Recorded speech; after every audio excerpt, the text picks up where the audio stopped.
Is it a plesiosaur, a giant eel, or just a figment of our collective imagination? For nearly a century, the legend of the Loch Ness Monster has captivated the world, turning a remote Scottish lake into a global landmark for mystery seekers. But what if I told you that we might finally have an answer? Today, we're diving deep literally into the heart of Loch Ness to separate fact from folklore. The story of Nessie, as she's affectionately known, isn't new. It dates back to the 6th century, but it truly exploded onto the world stage in 1933. Since then, we've had over 1,000 sightings, grainy photographs and blurry videos, each one adding another layer to the myth. The most famous of these, the surgeon's photograph from 1934, seemed to show a long-necked creature rising from the water. It was later revealed to be a hoax, but by then, the legend had taken on a life of its own, so why Loch Ness? What makes this particular body of water the perfect home for a prehistoric beast? Well, for starters, it's massive. Loch Ness is the largest body of freshwater in Great Britain by volume, holding more water than all the lakes in England and Wales combined. It's over 22 miles long and plunges to depths of nearly 800 feet. It's cold, dark, and murky, with visibility often limited to just a few feet due to the high peat content in the surrounding soil. This creates the perfect environment for something large to hide, unseen, for decades or even centuries. The most popular theory is that Nessie is a plesiosaur, a type of long-necked marine reptile that was thought to have gone extinct with the dinosaurs 65 million years ago. Proponents of this theory suggest that a small population could have survived, trapped in the loch when it was formed by glaciers. It's a romantic idea, isn't it? A living fossil, a relic from a lost world, swimming silently beneath our boats. But does the science hold up? That's the big question. For a creature like a plesiosaur to survive, it would need a sustainable food source. Loch Ness does have fish, like salmon and Arctic char, but is there enough to support a breeding population of large, air-breathing reptiles? Most biologists are skeptical. A single plesiosaur might manage, but a family, that's a different story. They'd need to surface for air regularly, which would lead to far more frequent and clear sightings than we have. Plus, the loch's water is incredibly cold, around 42 degrees Fahrenheit year-round. A cold-blooded reptile would struggle to survive in such temperatures. But the eyewitness accounts keep coming. People from all walks of life, tourists, locals, even a Nobel Prize winner claim to have seen something unexplainable. In 1993, a diver named Dick Rayner, who was working on a documentary, described a chilling encounter.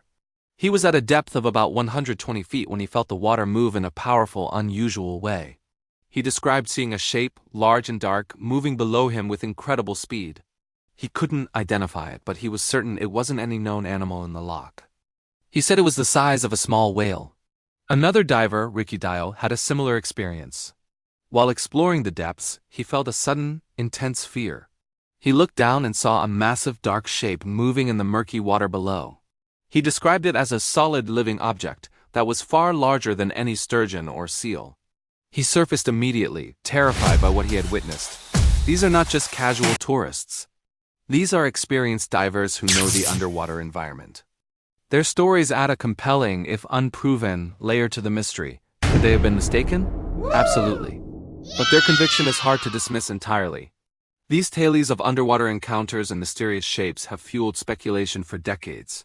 If Nessie exists, where does it hide? The most common theory is a network of undiscovered underwater caves. The idea is that these caves could provide a sanctuary, a place to rest, breed, and remain hidden from the prying eyes of the world above. It's a plausible theory. The geology of the Great Glen, the fault line where Loch Ness sits, is complex. It's not impossible that hidden caverns exist, connected to the loch. And that's exactly what we're here to investigate. We've brought in the big guns for this expedition. We're equipped with state-of-the-art multi-beam sonar technology. Unlike traditional sonar that sends out a single ping, this system paints a detailed, 3D picture of the entire loch floor.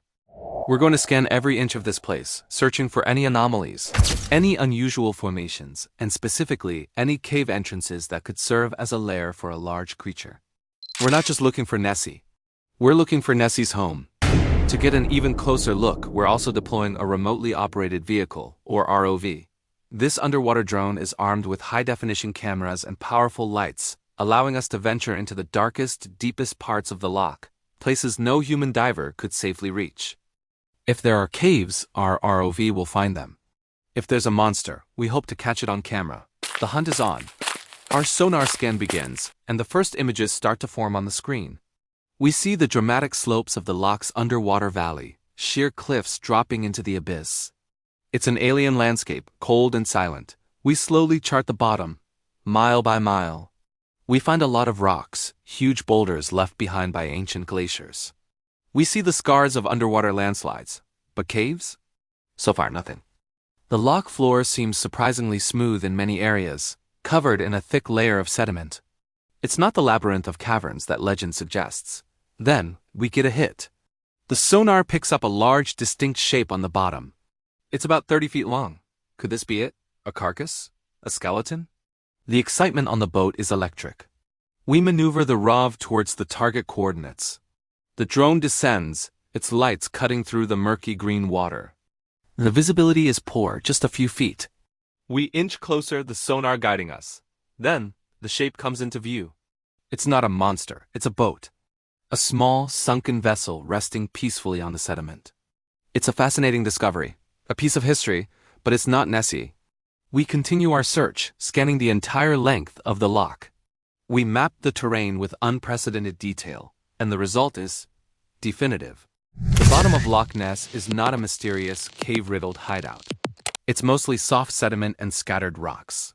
We find no evidence of large underwater caverns or tunnels that could conceal a giant creature. The scientific data paints a clear picture. There is no obvious place for a monster to hide. So where does that leave us? We've explored the history, we've heard the eyewitness accounts, and we've conducted our own scientific investigation. Our sonar mapping revealed a bottom less mysterious than folklore would have us believe.